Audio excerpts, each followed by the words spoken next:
Assalamualaikum warahmatullahi wabarakatuh. Selamat berjumpa kembali dengan mata kuliah analisis real. Yang kali ini kita akan mendiskusikan limit fungsi. Perlu diingat kembali bahwa semesta pembicaraan kita untuk analisis real ini adalah himpunan semua bilangan real, yaitu R. Nah, sekarang kalau kita punya E itu subset dari R, F itu adalah fungsi dari E ke R, jadi domain F adalah E, dan C merupakan titik limit dari E. Dengan kata lain, C-nya merupakan titik limit dari domain F. Maka bilangan real L disebut limit fungsi F di titik C jika untuk sebarang persekitaran dari L, misalnya kita namakan VL, terdapat persekitaran dari C, misalnya VC, sehingga kalau X itu berada di dalam E diiriskan VC, dengan X tidak sama dengan C, maka haruslah berlaku Fx berada di dalam VL. Jika L merupakan titik limit fungsi F di titik C, maka dikatakan F mempunyai titik limit L di C, atau F konvergen ke C, atau Fx mendekati L bila X mendekati C, dan dituliskan sebagai L sama dengan limit Fx untuk X mendekati C, atau F sama dengan limit F untuk X mendekati C, atau Fx menuju L bila X menuju C. Jika tidak ada bilangan real L yang merupakan limit fungsi F di titik C, maka dikatakan F divergen di titik C. Perhatikan gambar berikut. Kalau G-nya merupakan fungsi dengan grafik fungsinya seperti ini, maka kalau ini adalah titik A, yang ini adalah B, domain dari G itu adalah interval A-nya tidak ikut sampai dengan B ikut, digabung dengan ini misalnya A1, berarti A1 sampai B kemudian digabung dengan A sampai C. Karena A1 di sini merupakan titik limit dari E, titik limit dari domain G, titik limit dari E, maka kita boleh membahas tentang limit Fx untuk limit Gx ya, limit Gx untuk X mendekati A1. Tetapi di sini A maupun C masing-masing bukan titik limit dari domain G. Maka kita tidak bisa membahas tentang limit Gx untuk X mendekati A atau limit Gx untuk X mendekati C. Jadi ini tidak kita bahas karena syarat untuk mencari limit Fx untuk X mendekati suatu titik C, C-nya harus merupakan titik limit dari domain fungsi. Perhatikan titik B. Titik B adalah titik limit dari domain, berarti kita bisa membahas tentang limit dari Gx untuk X mendekati B. Kemudian kalau kita punya E misalnya di sini, E juga merupakan titik limit dari domainnya, berarti kita bisa membahas limit dari fungsi G untuk X mendekati E. Gitu. Sifat-sifat dari limit fungsi yang pertama, kalau dia punya limit di titik C, maka nilai limit dari F di titik C tersebut adalah tunggal. Kemudian sifat yang kedua yang dikenal dengan kriteria epsilon delta. Kalau E itu subset dari R, F-nya dari E ke R, fungsi, dan C-nya adalah titik limit dari E, maka L sama dengan limit F untuk X mendekati C jika dan hanya jika untuk sebarang bilangan real epsilon yang lebih dari 0, terdapat bilangan real delta yang lebih dari 0, sehingga kalau X itu berada di domainnya, X tidak sama dengan C, tetapi X di dalam persekitaran titik C dengan jari-jari delta harus berlaku, maka harus berlaku bahwa Fx berada di dalam persekitaran titik L dengan jari-jari epsilon, atau jarak dari Fx dengan L kurang dari epsilon. Jadi kalau misalnya kita punya fungsi yang begini, yang itu gambarnya dia bukan fungsi. Kalau kita punya fungsi f, misalnya gambarnya begini, ini adalah f, kemudian di titik C itu f tidak terdefinisikan di titik C, tetapi di sini kalau kita punya interval A sampai D, misalnya D-nya tidak ikut, A-nya ikut, berarti domain dari fungsi f itu adalah yang saya garis biru, garis tebal biru, kemudian C sampai D yang ditebeli. Berarti di sini kita bisa membahas titik limit dari f untuk X mendekati A, mendekati C maupun D, meskipun titik C maupun D bukan anggota domain dari f, melainkan di sini C merupakan titik limit dari domainnya. Nah, kalau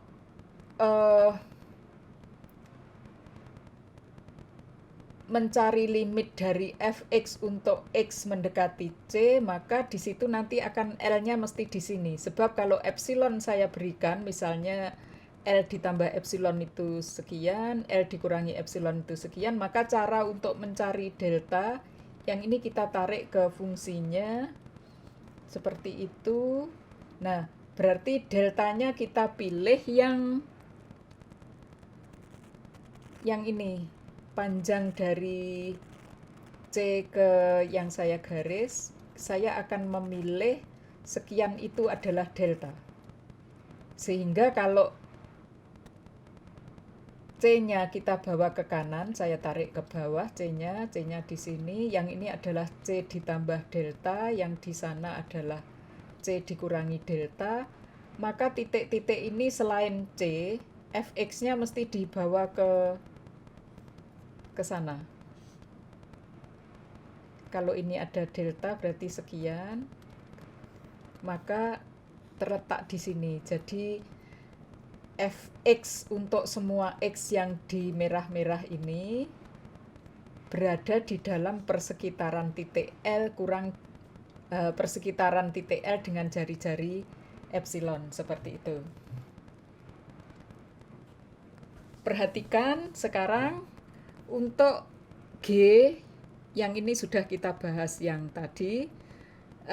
Kalau G-nya seperti pada gambar yang di bawah ini, maka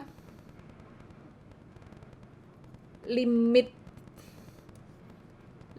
dari untuk yang kedua ya. Untuk yang kedua, kalau ini adalah A, ini B, berarti ini adalah yang B. Limit dari Gx, X mendekati A, boleh dibahas, tetapi di situ ternyata tidak ada. Mengapa? Karena kita bisa menemukan bilangan real epsilon, katakan epsilon 0, yang lebih dari 0, karena ada berarti kita harus bisa membuat contohnya berapa. Misalnya epsilon 0-nya sama dengan berapa, sehingga untuk semua bilangan real delta, bilangan real delta yang lebih dari 0, harus ada X X0 berada di dalam domainnya. Domainnya berarti ini kan C sampai dengan D berada di dalam domain G. Domain G-nya adalah interval tertutup C sampai dengan D. X0 tidak sama dengan A. Jarak dari X dikurangi X0 dikurangi jarak dari X0 ke A kurang dari delta, tetapi jarak dari Fx0 ke L sembarang harus lebih dari sama dengan epsilon 0. Jadi cara membuktikan bahwa limit Gx untuk X mendekati A itu tidak ada dengan menggunakan definisi harus bisa menemukan itu, sehingga harus menemukan epsilon 0-nya berapa, sehingga untuk setiap L di dalam R delta lebih dari 0 harus terdapat X0, karena terdapat ini X0-nya sama dengan berapa gitu. Sama dengan berapa gitu. Nah, misalnya saya bisa epsilonnya saya ambil ini jarak dari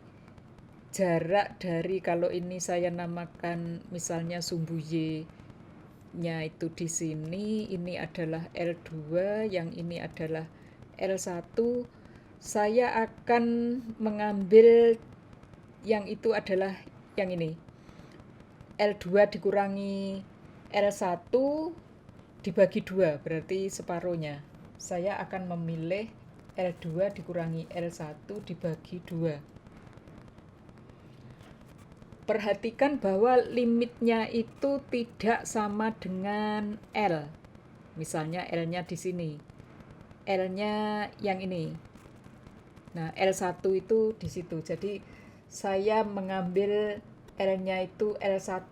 Ini contoh kasus, contoh L-nya sama dengan L1. Jadi limit dari Gx, X mendekati A tidak sama dengan L1 karena ada epsilon 0, sama dengan L2 dikurangi L1 dibagi 2, sehingga untuk semua delta saya memilih X yang berada di kanannya, saya memilih yang ini. Nah, saya memilih yang di sini, maka kalau kita pilih X0-nya di situ, kalau deltanya tidak sama yang ini, nah misalnya ini ke bawah adalah CDE. Nah, saya memilih X0-nya itu yang terletak antara X0 sampai E, tetapi dia masih terletak di dalam persekitaran. Jadi persekitaran dari titik X0 kan sembarang seperti itu, karena deltanya sembarang. Berarti kalau ini saya pilih itu, saya bisa menemukan X0 di kanannya A. Misalnya X0-nya itu adalah, saya pilih A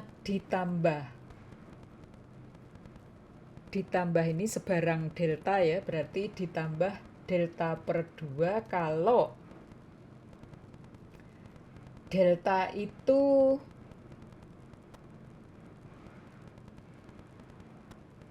kalau A plus delta itu, jadi ini ada A plus delta kurang dari A plus delta kurang dari E. Akan saya pilih E tengah-tengahnya E dan A, jadi akan saya pilih A ditambah E per 2 kalau deltanya ditambah A itu lebih dari yang ini tadi, boleh sama dengan lebih dari E, seperti itu. Nah, kalau terjadi seperti itu, maka dia ke sana, letaknya di sana, tidak berada di dalam persekitaran L1 yang jari-jarinya epsilon 0 tadi. Ini untuk kasus L1. Mungkin yang lainnya untuk L sembarang selain L1 Anda bisa mencoba sendiri. Berikutnya, kalau kita punya fungsi f dengan rumus fx-nya sama dengan b untuk setiap x di dalam R, maka limit fx untuk x mendekati c sama dengan b.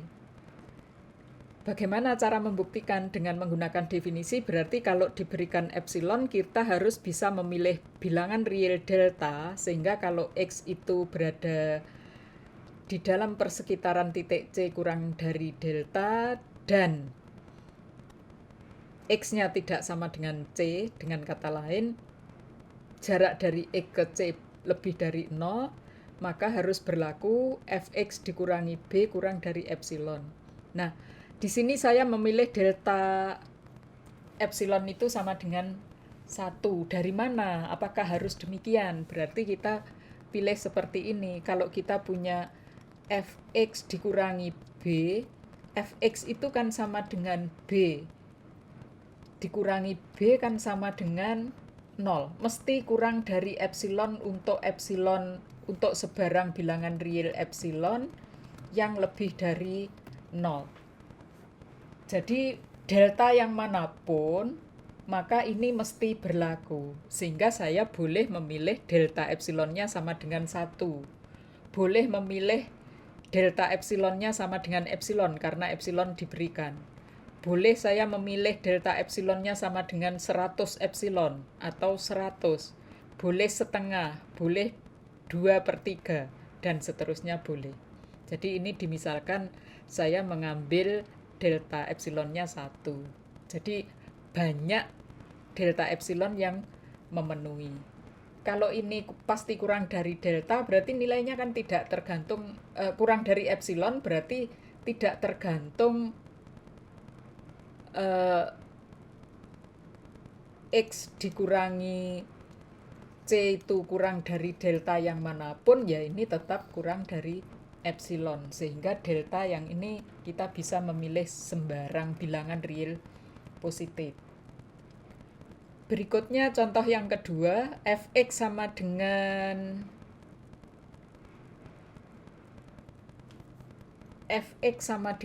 C untuk x mendekati C, maka limitnya sama dengan C. Perhatikan bahwa itu tadi fx sama dengan C, kemudian yang ini adalah fx sama dengan B, hampir sama, jadi ini kita dari fx dikurangi C kan sama dengan fx-nya kan sama dengan C dikurangi C, ini kan juga sama dengan 0, kurang dari epsilon.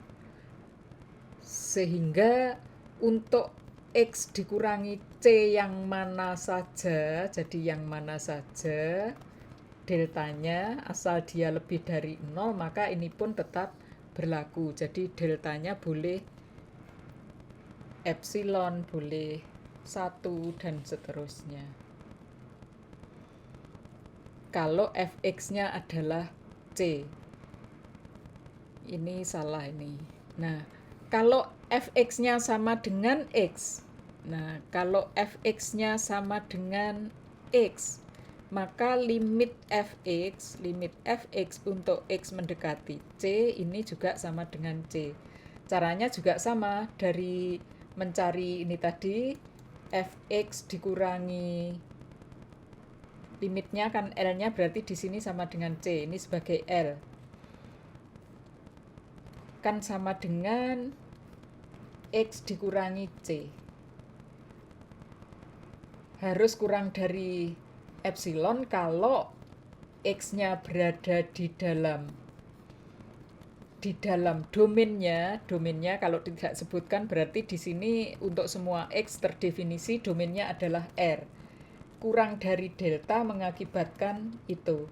Karena yang ini kurang kapan ini kurang dari epsilon? Ya berarti kalau X min C kita batasi kurang dari delta, deltanya sama dengan epsilon, berarti yang ini terpenuhi. Sehingga boleh deltanya sama dengan epsilon paling besar. Boleh 3/5 epsilon dan seterusnya. Apakah boleh sama dengan 1? Tidak, belum tentu berlaku. Kalau X min C nilai mutlaknya kurang dari 1, sementara saya ngambil epsilonnya sama dengan setengah, maka tidak berlaku. Jadi yang ini benar-benar tergantung pada epsilon. Kalau fx-nya adalah sama dengan x. Kemudian yang nomor 2, fx sama dengan x kuadrat. Limit fx untuk x mendekati c sama dengan c kuadrat. Jadi kita juga akan mencari delta itu bilangan real yang mana kalau epsilon diberikan.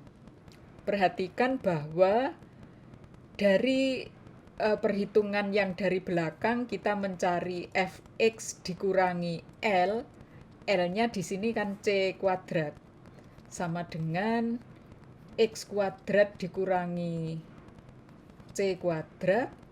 Di sini kan sama dengan x plus c kali x min c.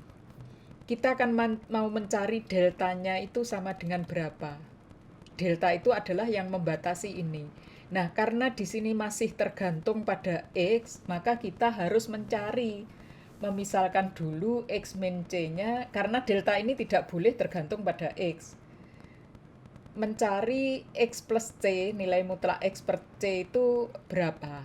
Nah, kalau misalnya ini saya batasi, kita mau mencari yang ini, X min C itu kita batasi misalnya seperti ini. Nah, apakah harus nilai mutlak dari X min C itu kurang dari 1? Tidak, karena 1 itu adalah perhitungan nanti kalau kita kalikan dengan berapapun gampang. Sehingga kalau kita batasi nilai mutlak X min C itu lebih dari 0 dan kurang dari 1, maka kita punya nilai mutlak dari X itu kurang dari nilai mutlak C ditambah 1. Perhatikan bahwa X dikurangi C, nilai mutlaknya, ini kan saya bisa menulis X ditambah negatif C. Begini, menurut ketaksamaan segitiga akan sama dengan nilai mutlak X ditambah nilai mutlak negatif C. Yang ini kita menggunakan nilai mutlak dari negatif C akan sama dengan nilai mutlak C. Seperti itu. Berarti kita punya bahwa nilai mutlak X-nya karena nilai mutlak X min C itu kurang dari sama dengan 1, makanya kalau ini kurang nilai mutlak X min C kurang dari 1 akan sama dengan nilai mutlak X-nya kurang dari nilai mutlak C ditambah 1. Kalau X ditambah 1 kita menggunakan ketaksamaan segitiga, sementara di sini nilai mutlak X-nya kurang dari atau sama dengan nilai mutlak C ditambah 1. Berarti kita jumlahkan menjadi 2 kali nilai mutlak C ditambah 1. Nah, dari sini maka X kuadrat tadi yang hasilnya sama dengan ini. Terus di sini kan kita akan mencari ini dibatasi oleh delta. Lah, nilai mutlak X ditambah C itu adalah kurang dari nilai mutlak X ditambah nilai mutlak C, berarti hasilnya akan sama dengan yang ini, nilai mutlak X ditambah nilai mutlak dari X ditambah C kali itu kan 2 kali nilai mutlak C ditambah 1 kali yang ini. Nah, kalau tadi kita batasi yang itu kurang dari 1, kemudian X-nya yang ini akan kurang dari epsilon, berarti kalau kurang dari epsilon nilai mutlak XC-nya akan kurang dari epsilon dibagi 2 kali nilai mutlak per C. Jadi kalau misalnya kita batasi dua-duanya, harus memenuhi kedua-duanya, maka X kuadrat min C kuadrat mesti akan sama dengan ini kurang dari epsilon. Oleh karena itu, kita memilih delta tadi, minimum dari yang ini tadi, yang pertama, 1 dengan yang ini tadi, yang ini. Sehingga kita ambil minimum di antara 1 dan epsilon per 2 kali nilai mutlak C ditambah 1. Kalau kita mengambil deltanya seperti ini, maka nilai mutlak dari fx min L, yaitu C kuadrat, sama dengan nilai mutlak X kuadrat dikurangi C kuadrat, yang kalau kita jabarkan menghasilkan yang ini tadi, maka akan kurang dari epsilon. Seperti itu. Kalau di sini kita memilihnya nilai mutlak X min C tadi tidak kurang dari 1, maka ini pun nanti juga akan berubah. Tergantung pemilihan pertama tadi berapa, terus ini tergantung pada yang pertama tadi. Seperti itu. Kemudian contoh yang keempat, kalau fx sama dengan 1/x untuk bilangan real x yang lebih dari 0, maka limit fx, x mendekati c, c-nya lebih dari 0, akan sama dengan 1/c. Perhatikan, kita bekerja dari belakang ya, kita punya fx dikurangi L, berarti L-nya di sini adalah 1/c. Sama dengan 1/x dikurangi 1/c. Akan sama dengan yang ini C, ini X dibagi XC. Nilai mutlak itu akan sama dengan 1/, nilai mutlak XC dikalikan C min X, yang ini masih karena ini X-nya lebih dari 0, C-nya lebih dari 0, berarti cukup kita tulis XC. Yang ini bisa sama dengan X min C. Kita akan mencari deltanya itu berapa, sama dengan berapa, agar yang ini semua nanti kurang dari epsilon. Di sini masih ada X-nya, berarti kita harus membatasi X-nya.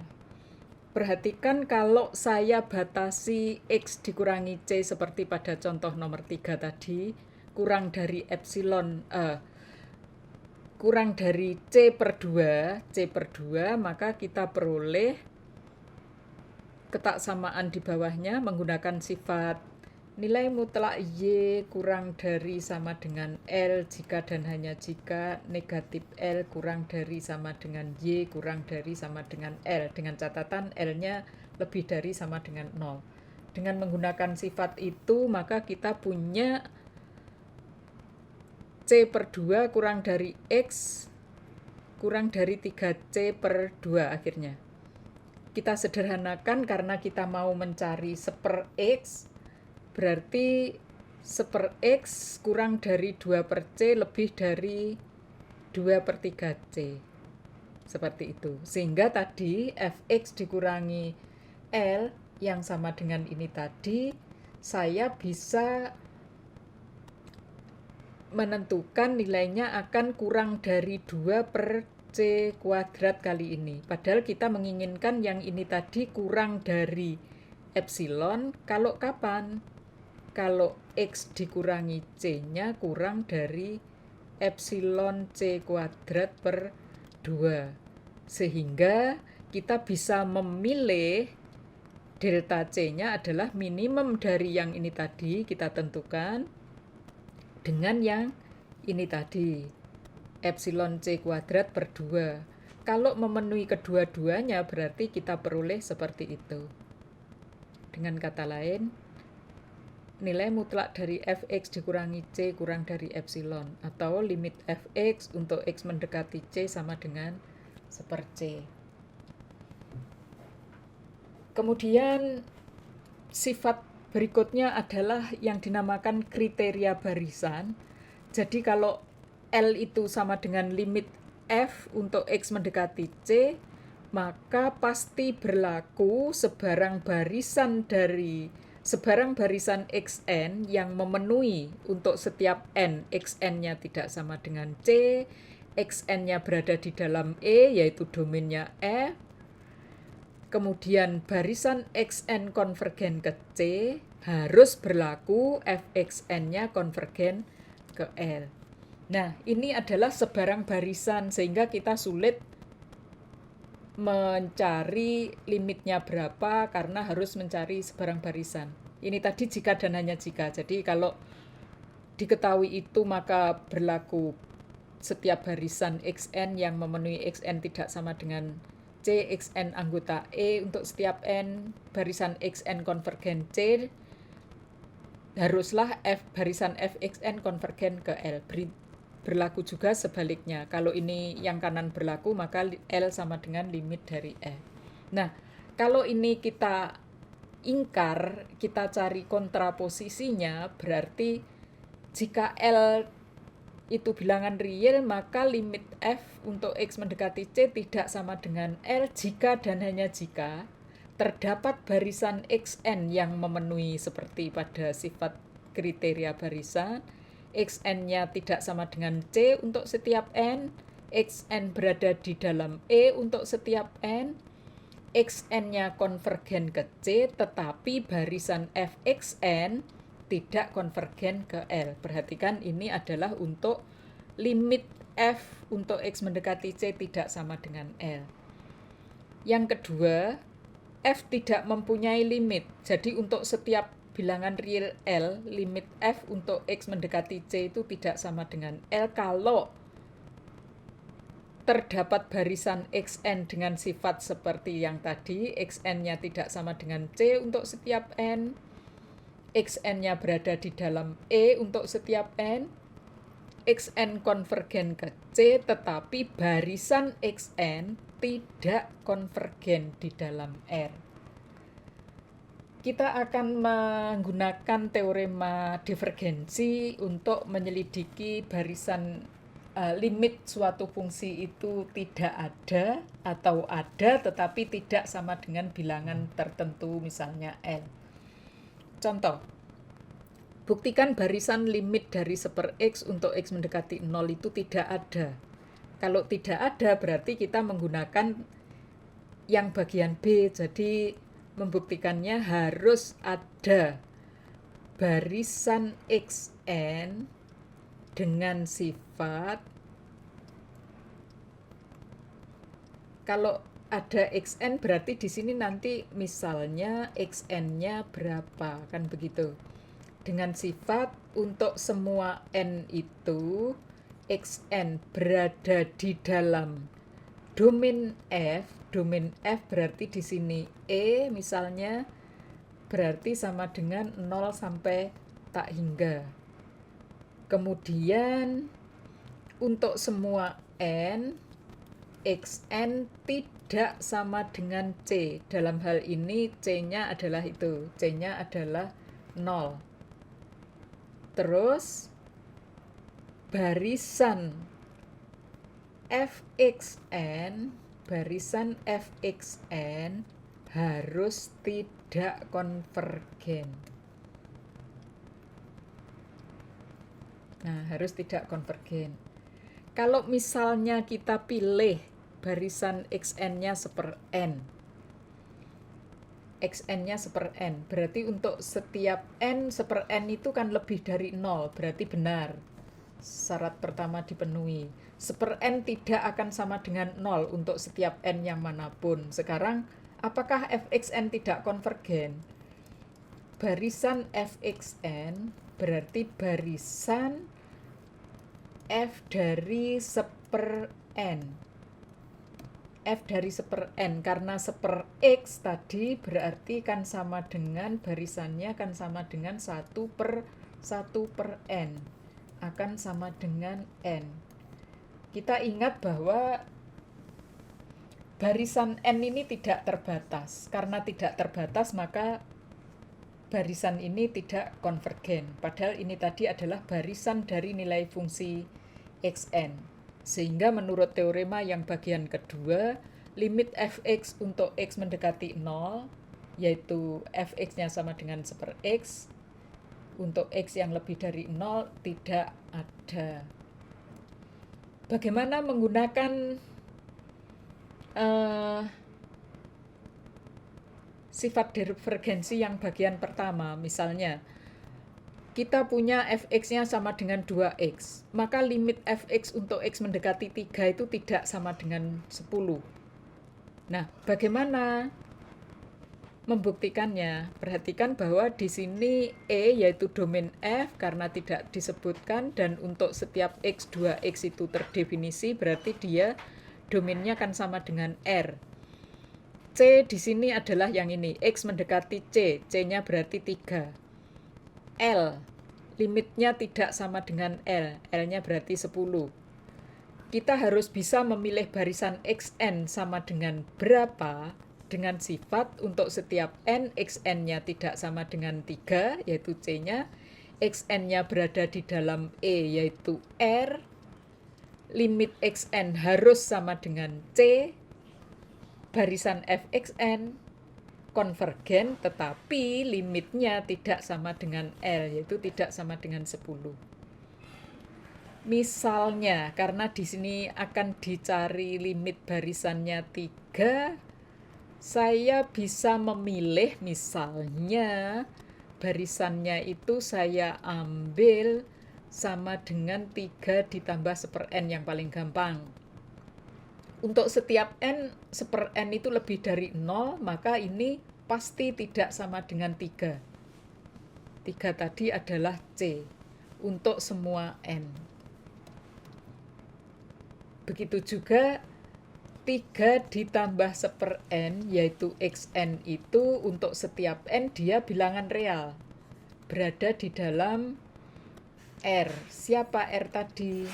R itu adalah domain dari F, yang dalam teorema tadi adalah E. Sekarang, limit xn, limit barisan xn berarti kan limit dari 3 ditambah 1/n. Limit 3, barisan 3 adalah barisan konstanta, jadi konvergen ke 3, barisan 1/n juga konvergen ke 0, berarti limitnya sama dengan limit dari 3 ditambah limit barisan 3 ditambah limit dari barisan 1/n. 3 ditambah 0, jadi sama dengan 3, yaitu C. Benar. Fxn sekarang. Barisan Fxn. Barisan Fxn berarti kan xn-nya 3 plus 1/n. F dari 3 plus 1/n kan sama dengan 2 kali X, berarti 2 kali 3 ditambah 2 kali 1/n, 2/n. Barisan yang ini 6, yang ini konvergen ke 0, berarti barisan ini konvergennya, jadi ini sama dengan 6 ditambah 2/n, barisan. Barisan itu adalah F dari xn berarti sama dengan barisan 6 plus 2/n, ini adalah konvergen ke 6, tidak sama dengan 10. Jadi ini benar. Sehingga terbukti bahwa limit fx untuk x mendekati 3 tidak sama dengan 10. Anda bisa memilih xn yang tidak saya pilih di situ, tetapi asal memenuhi yang ini. Ini adalah 1, 2, 3. Nah, itu pembahasan tentang limit fungsi untuk kali ini. Mudah-mudahan bisa menambah wawasan Anda tentang limit fungsi. Kita akhiri sampai di sini. Sampai ketemu di lain topik pada mata kuliah analisis real. Assalamualaikum warahmatullahi wabarakatuh.